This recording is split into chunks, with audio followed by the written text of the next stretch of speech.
Hey everyone, good morning. Welcome to Jersey. Yay! So we're going to do quick introductions, but I'll tell you why I'm so excited. My nickname is actually Jersey Joe because I've grown up here, I went to Rutgers, I live in Princeton, so I'm so pumped that Brand Innovators brought a show to New Jersey. To your backyard. And yes, to the backyard, and Church Dwight is hosting. So thank you very much to everyone. Quick intro on me, founder, CEO of Mobile Fuse. I founded Mobile Fuse before there was an iPad, so it's been a while.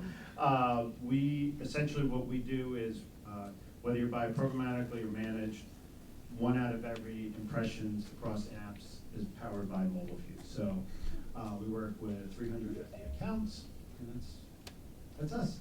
So I'd like to turn it over to Surabhi to do an intro on yourself. Thank you, Ken. So nice meeting you. Is this thing on? No. Thank you, Barry.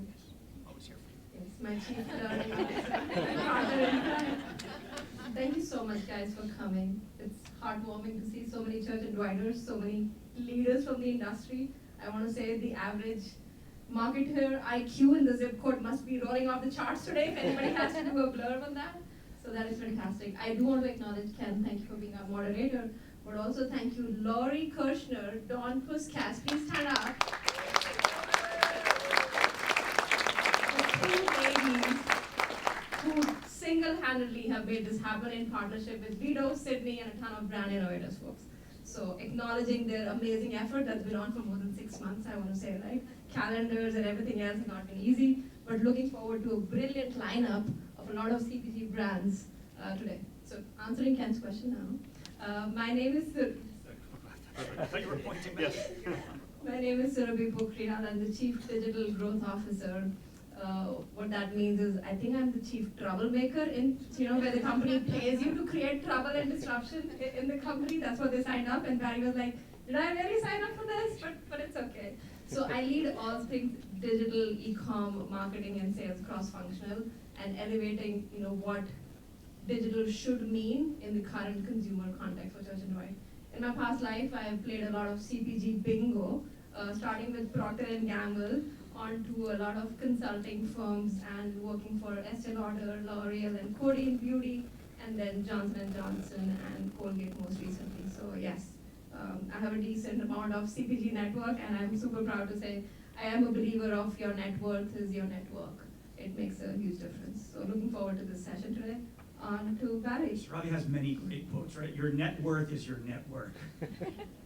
Anyway, hey everybody, I'm Barry. Welcome. First of all, you found us in the middle of New Jersey. Thank you for making it here to Church Dwight. I'm Barry Bruno. I'm our Chief Marketing Officer, and I'm President of our U.S. business, which means I run sales and marketing for the U.S. Prior to that, I was J&J for a while, so Johnson are now Kenvue, I guess, right? It's Kenvue now, so I did that for 14 or 15 years. I ran our international business here for the first half of my life, and now I've got the U.S. business, so it's been a great ride.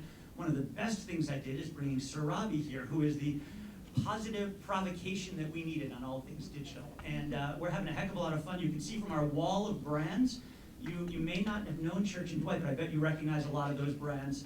And we're going to talk about some of them later today, right? Our iconic Arm & Hammer brand, 175 years old and still growing.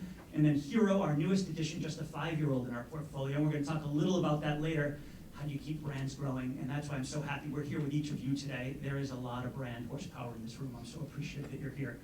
So that's me. So Ken, back to you. All right, great. So one recommendation, we have a lot of folks in the room. I've been to so many Brand Innovators events, Sydney knows this. I feel like Cindy is like part of the family. So ask questions. Make sure you ask questions. That's what you're here for. You're here to learn. You're here to network. So there's a lot of people. I know a lot of the speakers later. Everyone's fantastic. So talking about learning, who wants to answer the question? How do you emphasize learning at Church Dwight? I'll take it first, and then you take a step. Sure. I think I am an analog and a digital learner. So analog, I'm laughing today because I sent a ripped out article from the Wall Street Journal with highlighting in it to my brand team, right? That's the analog side of me. And so emphasizing learning, I'm sharing a lot of learnings that way. My team probably laughs at some of the articles that I share with them. And then digital as well, right? There are, if you curate your group on LinkedIn of influencers, of thought leaders, of subject matter experts, you can combine so much in terms of the two. So we're sharing information all the time. We're tagging each other in terms of articles that we find interesting, speakers we find interesting, and building our network and net worth. So that's one way we go about it. Another is we move people around. I'm looking at a lot of folks in the room who've come from international to US to new products, and we're doing a much better job as Church Dwight of moving talent around and encouraging learning in different roles, different functions. We've got salespeople moving to marketing, marketing moving to sales. So there's learning happening in a number of ways, digital, analog, and rotational experience, I would say. Barry covered most of it, but that's the problem of being the second, right? You have to find Go something. first, next, go first. So I'll just say, from a tactical perspective, some of my team who's here, they bear the brunt of it. Every meeting we start, we say we spend 5 minutes of mindful meditation, of sharing on the chat, what did you learn this week? Or what did you unlearn this week? That could be anything, not work or not work related, right? It could be like, I found a new hack to book flights using flights.google versus Hopper. And Hopper is better on Tuesday nights versus Friday nights. And that's okay, that's a learning. Or I spoke to our peers at Lindt, which is a chocolate company, and we discussed how to manage summer shipping of vitamins, which suffers the same fate as chocolate sometimes, right? So it could be anything, but it just makes our people pause and start the meeting with a non-agenda kind of way where it forces you to be ready to provocate each other and share something. So that's tactical, right?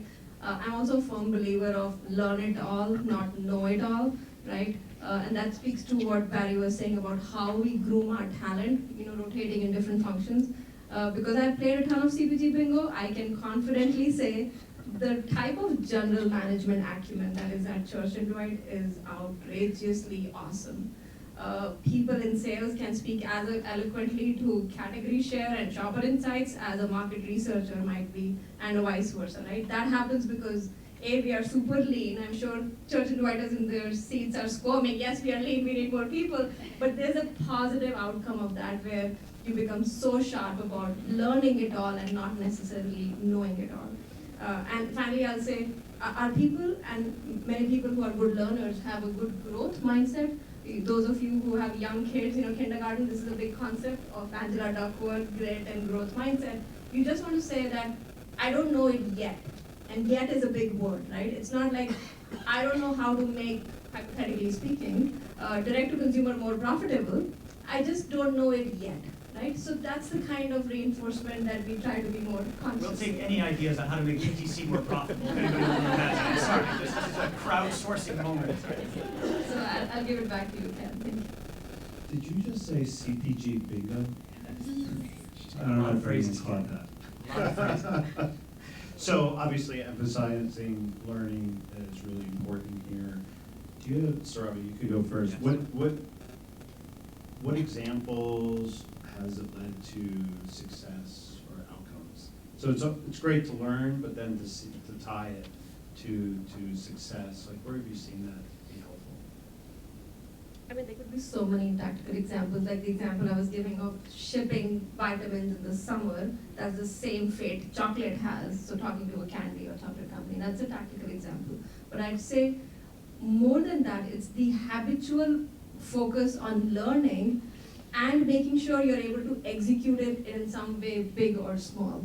Because it cannot be so academic in nature that it's a good provocation, but you're not able to influence it. I know there are tech companies like Google who do a brilliant job saying everybody gets a 10% passion project time.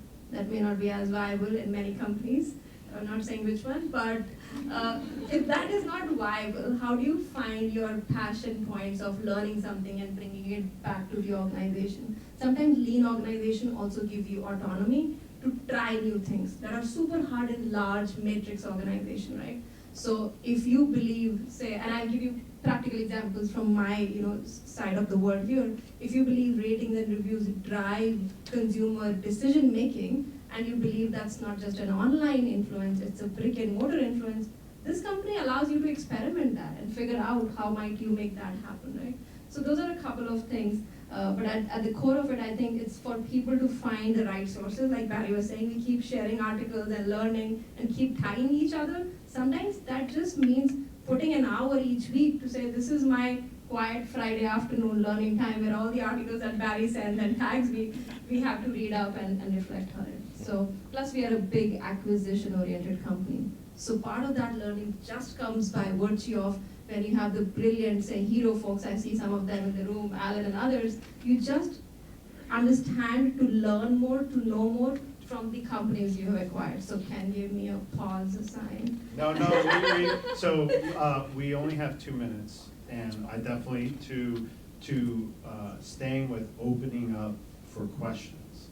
So this is your time to ask your boss a question and be safe. No, I'm just kidding. It sounds like here you can ask any question, and every question is great. So, what questions are there in the audience? Okay. So, sir, I'm going to ask you this question. You talk a lot about learning and the importance of just staying aware of what's going on around you.